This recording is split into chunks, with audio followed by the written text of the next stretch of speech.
RRB NTPCच्या परीक्षेमध्ये विचारलेला खूप छान प्रश्न. रेल्वेमध्ये बघा असे प्रश्न विचारले जातात.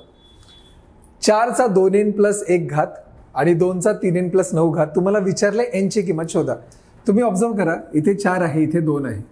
4 म्हणजेच 2चा वर्ग की नाही, 2चा स्क्वेअर. मग मी काय करतो, या 4ला 2चा स्क्वेअर म्हणजे 2 टू द पॉवर 2 आणि त्याचा 2n + 1 घात करतो. म्हणजे मी काहीच नाही केलं, फक्त 4ला 2चा वर्ग लिहिला, इथे ॲज इट इज लिहिलं 3n + 9.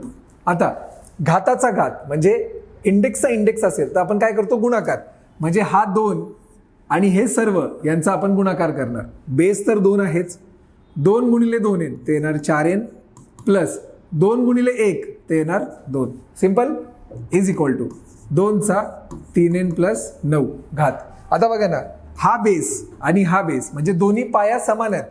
जर दोन्ही पाया समान असतील तर याचा अर्थ हे जे घातांक आहेत ते देखील समान पाहिजेत. म्हणजे काय येणार, 4n + 2 बरोबर 3n + 9. आता हा 3n इकडे येणार आहे की नाही, 4n - 3n ते येणार n.